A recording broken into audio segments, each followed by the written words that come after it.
Well, it's the 15th of June, and after a challenging, heart stressing start to our meeting, it's my great pleasure to welcome again to our group this morning our very faithful member, Bobby Hamman. Thanks, Bobby, for being here. And just to quickly reintroduce him to you, Bobby is firstly a registered pharmacist, and he's worked in the field of pharmaceutical testing for many years. He's also a qualified, accredited professional health coach. This qualification is recognized internationally as he has done his training through an accredited UK training organization. He has also competed successfully in the senior level as an Ironman. He has done 15 half Ironman races and 2 full Ironman races, and currently races in the top 3 in his age group of 60 to 64 nationally for triathlon. And best of all, he has been a user and a distributor for our wonderful Neolife products for many years, which he loves, recommending to his clients.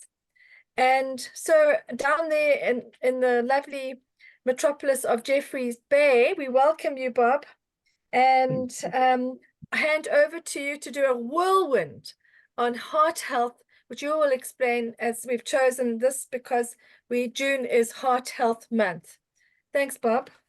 Great, thanks. Yeah, thanks very much, Monica. Sorry about that. It's always one of those things to test every single thing to make sure that everything's working well, but that's the gremlins. Let's move on. So the topic that I've been asked to look at is obviously heart health and why it's so important.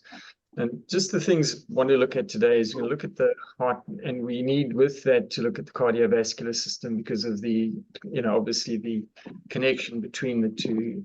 We're going to then look quickly at how to keep it healthy, and then we'll look at some of the Neolife products that we can and do use, and then I'll do a take home and summarize it. So let's get stuck into it. The heart and the cardiovascular system is basically the two are looked together because we have the heart and the blood vessels which move everything around the body. And so the two, when we consider them, we look at the heart and we look at it as overall as the cardiovascular system. We've always also not got to forget the lymphatic system and the role that it plays in terms of taking up a lot of the, cleaning up a lot of the toxins and so on in our body as well. They all work together and very important.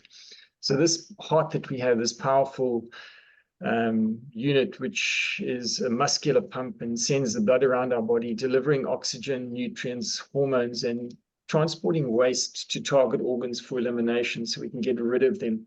It's basically the size of a clenched fist and sits between our lungs and points sort of down towards the left-hand side of our body. So that's really what it looks like. And it's, there's no need to go into all of the great detail. I think for us at the moment, the important part is looking at how it functions, what it really does at the end of the day, and also the connection with the blood, which is so important. Blood is basically looked at as a connective tissue, and the importance of blood is that it's essential. It moves essential substances and nutrients such as sugar, oxygen, hormones to our cells, and also then helps carry the waste away from those cells.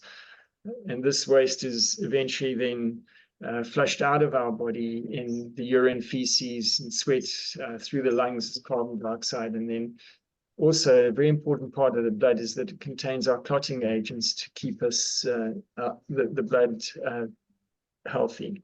It also plays a very important part in immunity, particularly with the white blood cells. And, again, not going into too much detail about that, but the other important part of the blood is that it regulates our acidity, really important for basic interactions within our body, and trying to keep a pH level of about 7.2 is what is effectively healthy.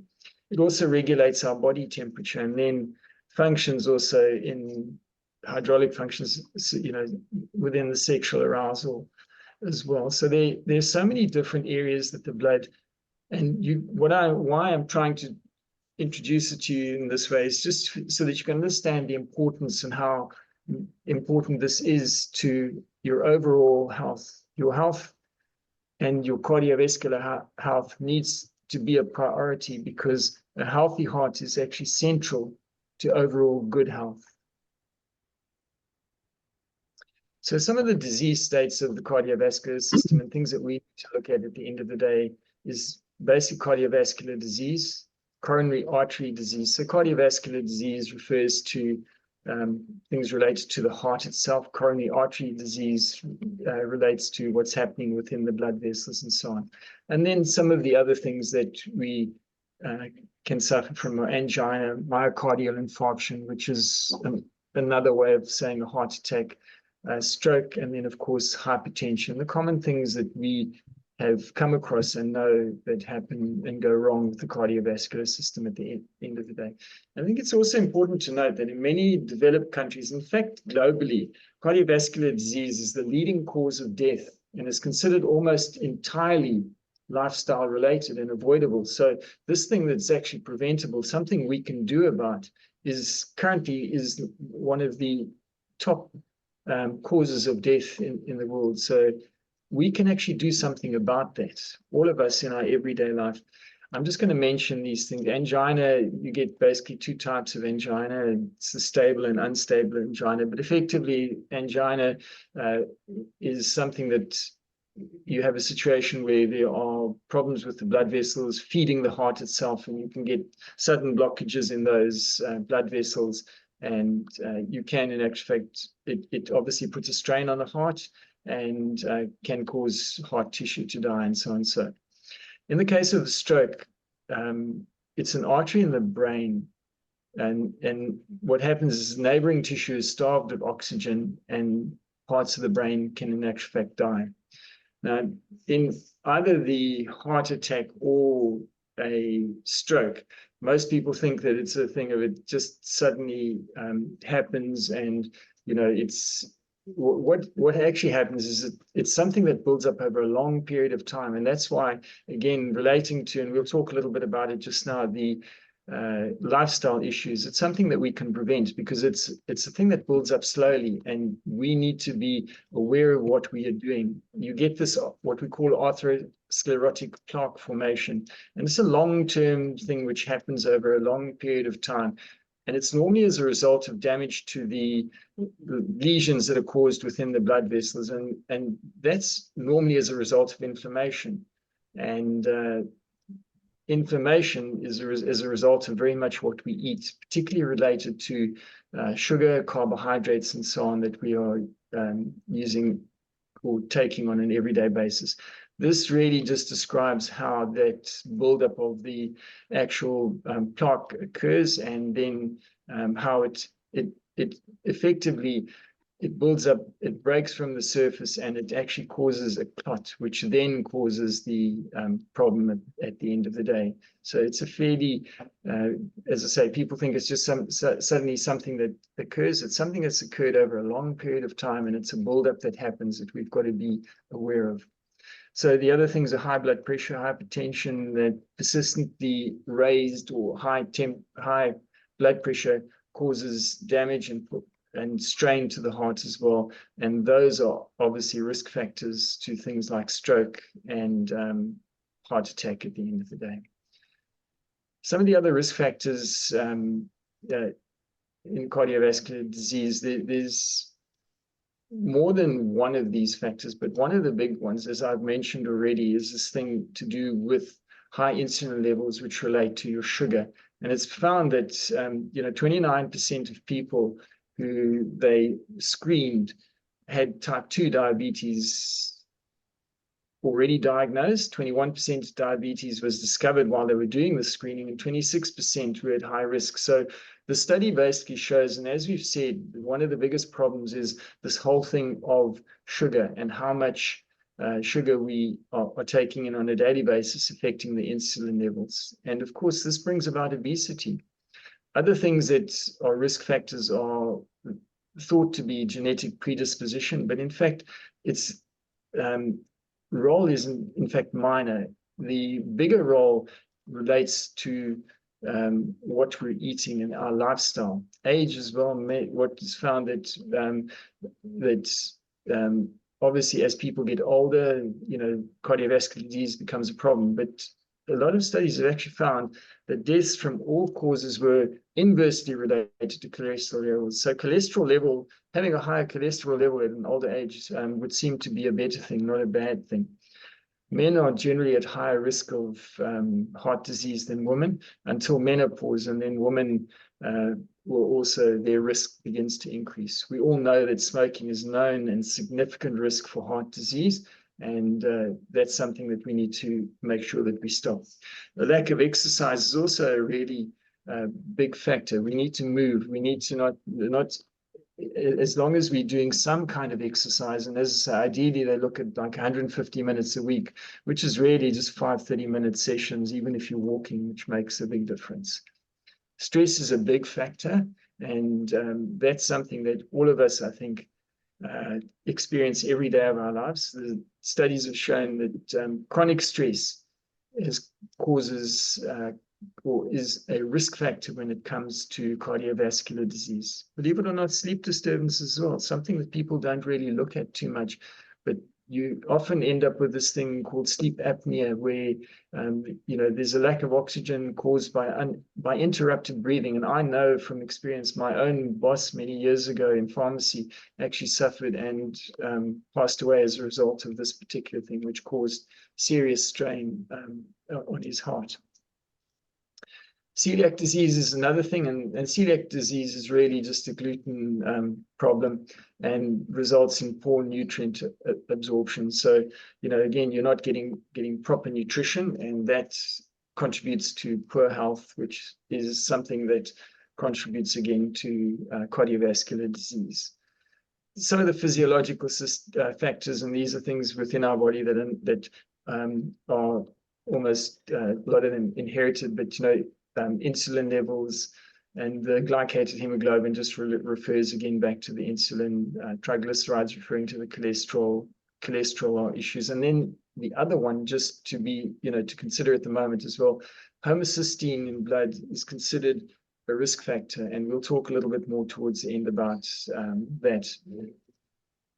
All right, so how do we keep healthy? Most cardiovascular diseases, as we've said, can be prevented by addressing lifestyle risk factors. And the most important lifestyle risk factors are physical inactivity, unhealthy diet, smoking, alcohol intake. And all of these can lead to obesity, which increases blood pressure, blood glucose, and blood cholesterol. And all of these things increase the risk of developing cardiovascular diseases. Atherosclerosis often begins, as we said earlier, early in life, and the speed of the plaque growth is dependent mostly on the risk factors that we've shown above, like the physical inactivity, unhealthy smoking. All of those things contribute to the buildup of plaque, and they can all be prevented or slowed down by just living a heart-healthy lifestyle that incorporates regular physical activity, a healthy diet, and no smoking. So what we need to do is we need to sort out our eating and develop a healthy eating lifestyle. Blood sugar balancing diets or eating is what is generally recommended. So we're controlling the amount of carbs that we're taking in, and thereby reducing the inflammation and the source of most of the lifestyle diseases, because it's that spiking in insulin and, of course, the bringing in of the cortisol, which causes so much of the damage to our cardiovascular and particularly to the blood vessels and so on. We need to exercise and move, stop smoking, reduce or cut out alcohol intake, deal with and control our stress, and deal with any potential sleep issues. We'll talk at some stage, let's just mention the whole thing of this homeostasis, which really is something that we need to try and get in our lives. And it refers to all of those things that I've spoken about in terms of the lifestyle factors in our life. We need connection and with our community, so we need to have our family and others around us. We need to get rid of the stress. We need to exercise. We use, again, mindfulness, which helps us get rid of the stress. We need a good diet. and we need to get good sleep. So we have the situation where the positive things are happening, countering all of these negative things like the stress, lack of sleep, lack of exercise, the toxins that we take in, and the poor diet. And that's really what a healthy life is about, is to try and get this balance right, with the positive side being far more significant, to ensure that we have good health, we have good immunity. So looking to near life, you think, look at all of these different things that we have or problems with cardiovascular disease. So what do we use? What do we have in the arsenal? We have, first of all, things like the all-natural fiber, and that promotes heart health, reduces cholesterol, improves the gut health, and also helps us with a feeling of fullness. So you have this situation where you're not going to eat as much if you're using something like this. You can also eat it, obviously, in your diet, but if you can't get it there, here we have a product called All Natural Fiber. We also have the amylose, which is something can help with the fat metabolism and weight control. Also another important part of the controlling the lifestyle side of the risk factors as far as cardiovascular disease is concerned. We have botanical balance, and that's really important, where, again, the blood sugar balancing, it's a product which helps us reduce the impact of carbs and sugar in our life. Carotenoid complex, powerful antioxidants which promote health, immunity, anti-aging, and keep us in our body in a healthy state. CoQ10, mitochondrial health, provides us with energy. It's anti-aging, and then, of course, works to improve our heart health. Formula 4 Plus as well. It's a multivitamin minerals. It's got Tri and N in, and provides, again, for optimal health as far as our body is concerned. Very interesting with the garlic allium that we have as well. Reduces cholesterol levels, helps with the blood pressure, and reduces heart disease risk at the end of the day. We have another product in our range, this lipotropic adjunct. It keeps lipids emulsified in the blood and helps with the metabolism of homocysteine. And homocysteine has been found to be a risk factor as far as cardiovascular disease is concerned. Vitamin B is also important, and folic acid when we're talking about homocysteine. The magnesium complex helps with the muscles, the energy, the calcium-magnesium ratio, and why, very importantly, I've mentioned it again, is because of sleep. Something that I find works really well is when people are having problems sleeping, is just give them some magnesium, and you'll find generally that it helps tremendously as far as that's concerned. The multi that we have, which has vitamins and minerals, and that's also, again, just for optimal health.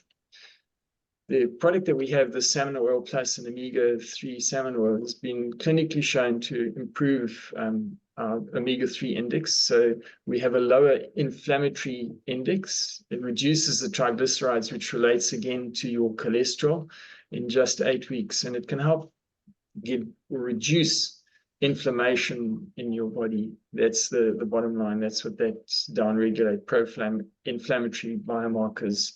And those, the pro-inflammatory or inflammation, is what causes or contributes to the buildup of the arterial plaques. We've mentioned vitamin B co, and it contributes to the normal functioning of the heart, the immune and nervous systems, and also red blood cell formation, where the oxygen comes in, which is really important for a healthy heart at the end of the day. And then one of the last products that we have is this vitamin E, which is a powerful antioxidant and also promotes heart health at the end of the day.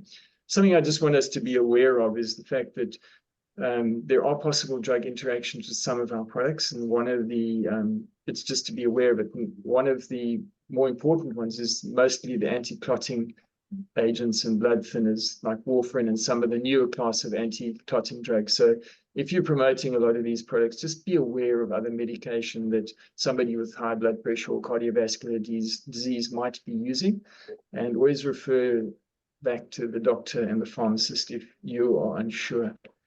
Just be aware of that. So some of the take home. What is critical to overall functioning of the body? Heart health is vital to remain healthy, and cardiovascular disease is the #1 cause of death globally, and it's increasing. It's mostly related to lifestyle factors, is preventable, which is what's so crazy about all of this. And we need to be aware of the interactions. So some of the other take-homes: key risks in reduction, healthy lifestyle, good healthy nutrition.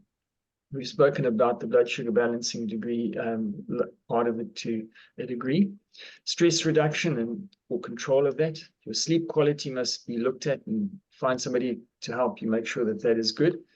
We need to reduce or preferably stop alcohol, because the damage it causes is hugely underestimated.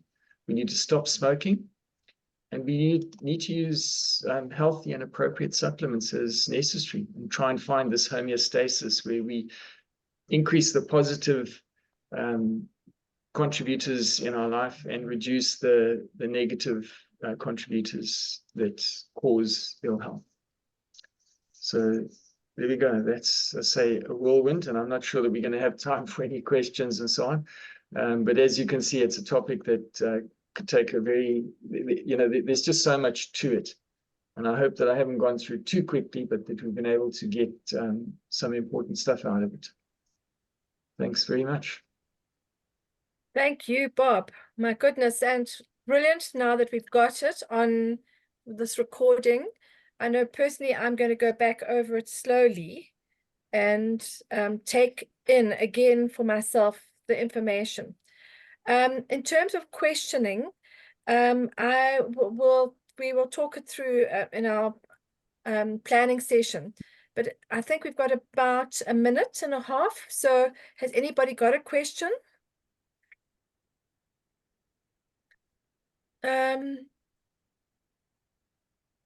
Andre, have you? Meryl and Kiama? You're muted, Andre. Muted, Andre. Hi there. Hi, Bob. Thanks so much for that. I was just going to comment. I was writing in